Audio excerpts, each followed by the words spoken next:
இன்னைக்கு நம்ம என்ன பார்க்க போறோம்னு சொல்லி பார்த்தோம்னா, ஒரு நேயர் கேள்வி கேட்டிருக்கார். அவருடைய கேள்வி என்னன்னு சொல்லி பார்த்தோம்னா, வீட்டிலே வாஸ்துப்படி ஜன்னல்கள் எங்கே எவ்வாறு அமைய வேண்டும் என்பதுதான் அவருடைய கேள்வியாக இருக்கிறது.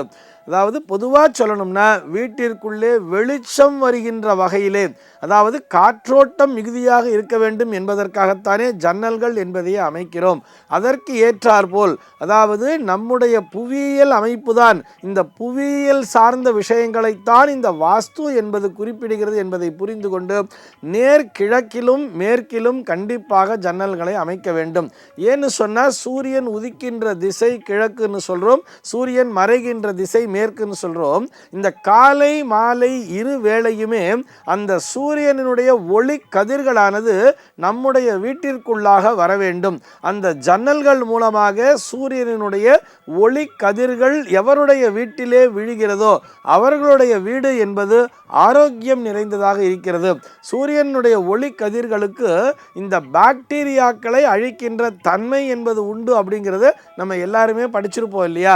அதே போலவே நம்முடைய தேசத்தை பொறுத்தவரை வடகிழக்கு பருவக்காற்று, தென்மேற்கு பருவக்காற்று என்கின்ற அந்த 2 மான்சூன் அப்படின்னு சொல்கிறோம் இல்லையா, அது பிரதானமான இடத்தினை பிடிப்பதால் இந்த வடகிழக்கு திசையிலும் தென்மேற்கு திசையிலும் கண்டிப்பாக அந்த ஜன்னல்கள் என்பது அமைந்திருக்க வேண்டும். இதுபோக அந்த ஜன்னல்கள் அமைப்பதற்கு என்று ஒரு ரூல் அப்படிங்கிறது இருக்கு. அதை பார்த்தோம்னா ஒரு ரெக்டாங்கிள் ஷேப்பில் தான் வச்சிருப்பார்.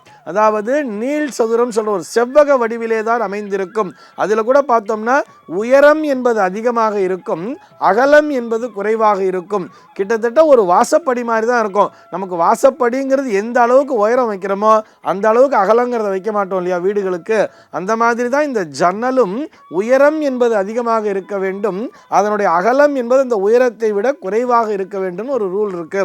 அதே மாதிரி பார்த்தோம்னா அந்த ஜன்னல் என்பது தரை மட்டத்திலிருந்து 2.5 அடியாவது உயரத்திலே இருக்க வேண்டும். நான் சொல்றது குறைந்தபட்சமாக தரையிலிருந்து, அந்த பூமி தரை அப்படிங்கிறத நம்ம எங்கே போடுறோமோ அங்கிருந்து குறைந்தபட்சமாக 2.5 அடி உயரத்திலே தான் ஜன்னலை அமைக்க வேண்டும் சொல்கிறார். ஆனால் இன்னைக்கு என்ன பண்ணுறான்னு சொல்லி பார்த்தோம்னா, ஒரு ஸ்டைலுக்காக அப்படியே தரையோட தரையாக ஒட்டின மாதிரிலாம் ஜன்னல்லாம் வைக்கிறா.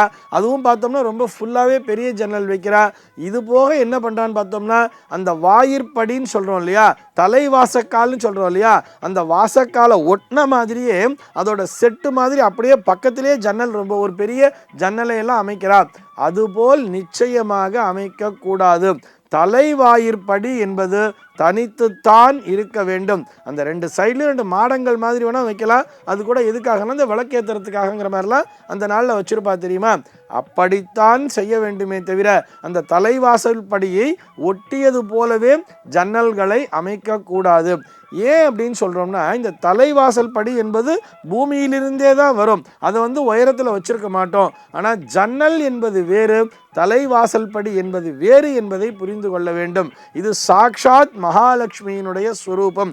இந்த ஜன்னல்கள் என்பதெல்லாம் பரிவார தேவதைகள்னு கூட நம்ம வச்சுக்கலாமே. இதுதான் பிரதான தேவதை இந்த தலைவாசக்கால். இந்த ஜன்னல்கள் என்பவர்கள் பரிவார தேவதைகள் அப்படிங்கிற மாதிரி கூட நம்ம புரிஞ்சிக்கலாம் அப்படிங்கிறதுக்காக சொல்கிறேன்.